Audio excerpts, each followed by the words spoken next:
Hey everybody, it's Eric from If Geeks. We're here today to talk about lightsabers. Specifically the lightsabers you can get at Savi's workshop in the new Disneyland Galaxy's Edge area. So if you guys follow our blog on whatifgeeks.com or if you listen to our weekly podcast, you'll know that I went to the Galaxy's Edge in Disneyland while John went to the Galaxy's Edge at Disney World for the cast member sneak preview. So we both did the lightsaber building experience. I have mine here. I don't have John's, unfortunately. But I just want to kind of go over the pieces here. I know there's a lot of questions about how this kind of works and how it goes together. And I'll tell you a little bit. I don't want to ruin it too much, but I'll tell you a little bit about how Savi's workshop works and the experience there for building. So the first question, of course, is it worth 215 bucks? I don't know that the saber itself is worth 215 bucks. I'd say maybe 150 if I'm being generous, but you don't just get the saber. You get the saber, you get one of the crystals, you get the carrying case, and of course you get the building experience, which they make into something of a production. So is it worth 215? Yeah, maybe. First I wasn't going to do it. I thought that was a little too much.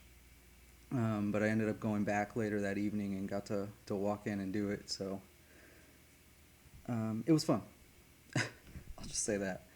I guess, how do you get to Savi's workshop? So it is unlabeled in Galaxy's Edge. There's no sign on it or anything. There's just a couple registers out front, which are kind of hidden. So the way it works is if you want to find the place, and you can't find it on the map, because it is on the map, I think, on the digital map for Disneyland at Disney World. But if you can't find it, you can go ask a cast member about scrap metal. So that's the code word they use, scrap metal. If you go ask a cast member about building a lightsaber, then they're going to start talking to you about scrap metal. So you might as well just play the game to start with.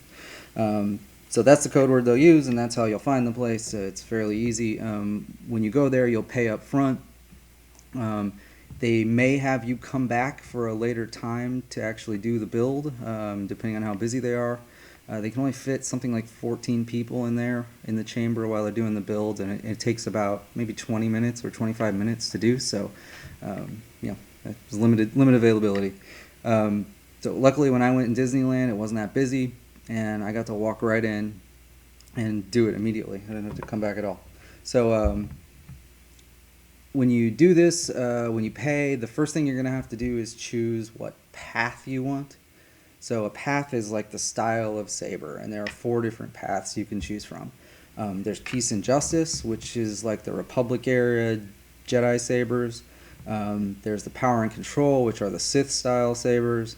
There's Elemental Nature, which has like rancor teeth parts and bone and bark. It looks sort of like nature.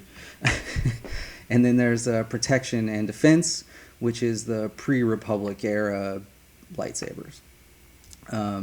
So when you pick your path, you'll get this little exclusive pin if you're a pin collector, a little exclusive pin based on your path, and you'll wear it, and that lets everybody in Savi's know what you've picked.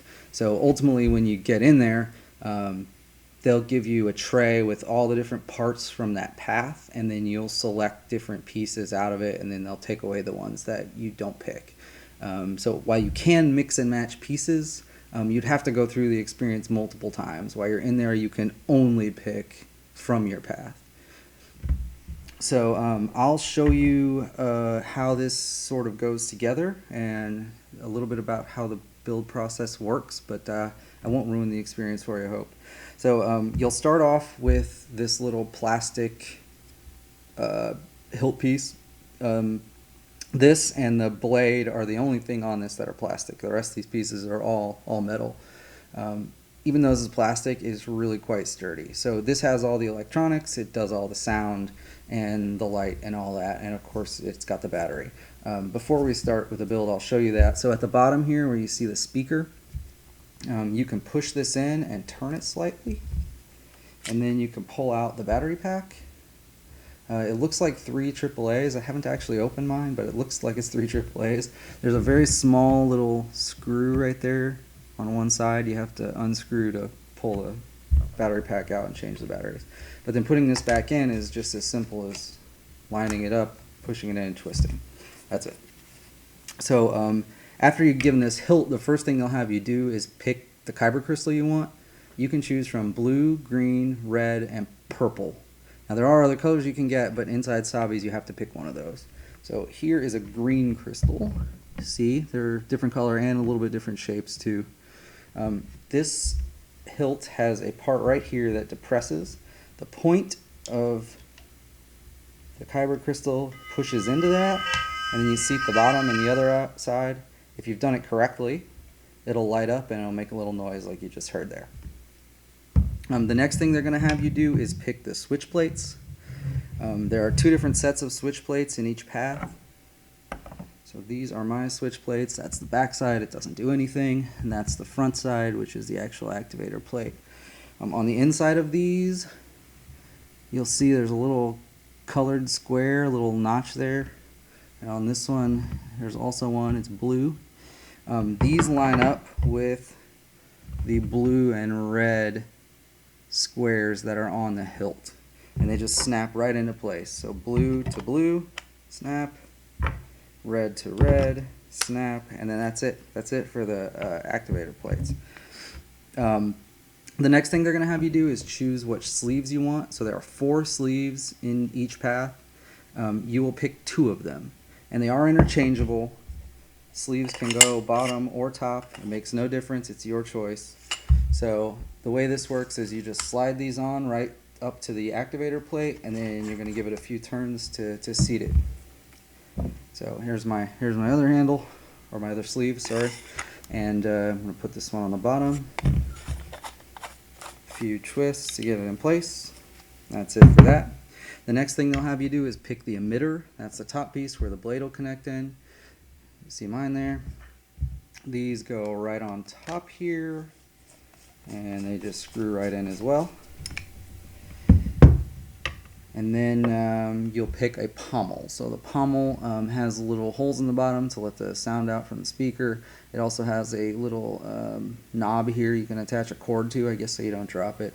There are 2 pommels within each path that you can pick from.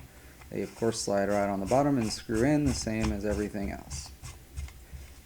So that is a completed hilt. Those are all the pieces to it. These things are pretty substantial. It weighs about 3 pounds. Like I said, it's all metal except that central plastic piece, which is itself still pretty dense. Definitely doesn't feel like you're going to break this thing at all, and it's way better quality than any of the sabers that Disney has put out before. Once you're done building the hilt, you'll do the light up process. I won't ruin that for you. We did cover it a little on the blog, and you can read that if you like, but ultimately the blade part is the last piece, and if you see right here, there are 2 metallic pieces on the end of that, a small one and a big one. That's so you can only fit it in the correct way into the emitter there. So this slides in, and it only fits one way, and when you get it in the right way and you push it all the way down, it'll make a noise. And then you can give it a little quarter turn to lock it in place. And so that is the complete build. This, of course, is not a telescoping blade like some sabers have. I think the reason it's done that way is because this one's light effect, the light goes from the hilt up to the top, and then when you turn it off, it comes back down. So I'll show you that here real quick. And of course makes noise, and it's based on motion. Okay, and when you shut it off, it will go from the top back down. I'll show you that. Pretty simple. If you want to change the kyber crystal in this, you do not have to take the whole thing apart. All you have to do is right here on the sleeves, you can just loosen them. You don't have to loosen the pommel, just the sleeve, enough to get it off the activator plate. Same thing with the bottom sleeve. You twist it just enough to get it off the activator plate. And then once you've done that, like you can see there, it's just off the threads. Then you can take the activator plates off. And you can pop your crystal out. And so I'm going to pause there for a second and show you something. So at Disneyland, if you want to get extra kyber crystals, you also have to buy a holocron. The holocrons are $50 and the crystals are $13, so it's $63 for each color. When John went to Disney World, they did not force you to buy a holocron, and you could buy the crystals separately. The holocron is not, I guess, completely useless. It doesn't do a whole lot, but you can put the kyber crystal inside here, and I actually will show you. I have a blue one in here now, and it has this little door in the front that's kind of hidden. You put a kyber crystal in there, and then you turn the corners to activate it. Now this is going to make a bunch of sounds for like 15 seconds, and it'll drown me out, so I'll just let you hear it.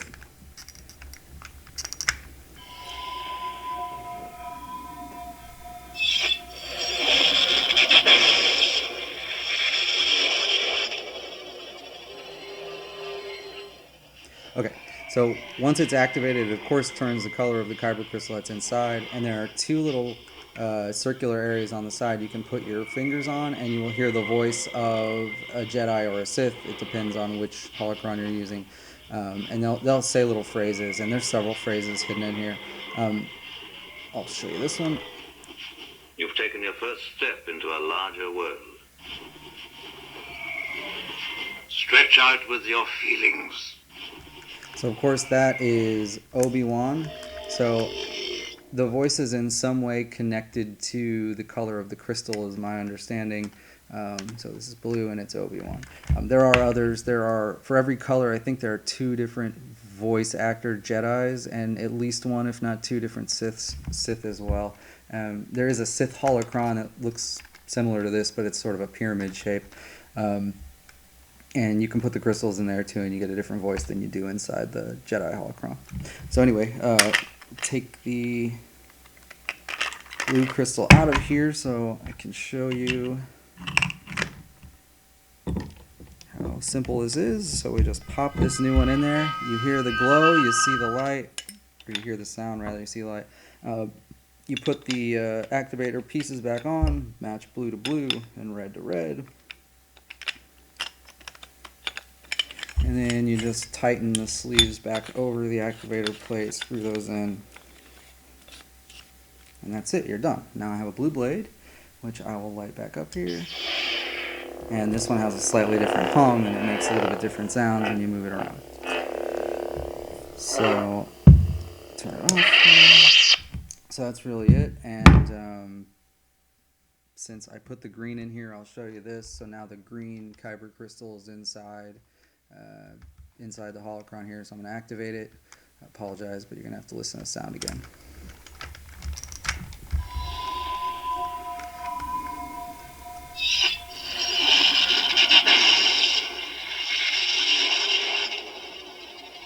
Okay, so now it's glowing green, and when I put my fingers on it... Remember, concentrate on the moment. Feel, don't think. Use your instincts. We got Qui-Gon Jinn on this one.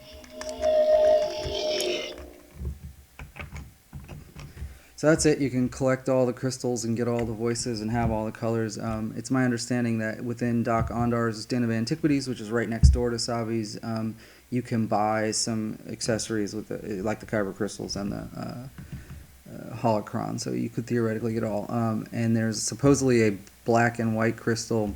I haven't seen them. They didn't have them in Disneyland. Well, they had a spot for them, but they didn't have any available. But you can buy all the other colors that you can get inside of Savi's too, so you can't have them all. When you're completed with this and you're about to leave, it will give you this carrying case here. It is got really thick padding on the bottom here, this round hard padding, and the blade sits inside of here, so it protects it pretty well. The handle is in this upper part, which is a little bit less padded, but the handle is pretty substantial. The hilt rather is pretty substantial, so don't think it would hurt it. When I flew back, I wasn't able to check this, not that I really wanted to anyway, but I wasn't able to check it, but I was able to carry it on, and it is just big enough to fit inside or just small enough, I guess, to fit inside the overhead bin on the plane. Just barely fits in there, so I was able to set it on top of other people's suitcases, and it was no big deal. So yeah, that's pretty much it. If you have any questions, you can hit up What If Geeks on Facebook or Twitter or whatever your preferred venue is. You can comment on the website if you want. Anyway, thanks for listening, and may the Force be with you.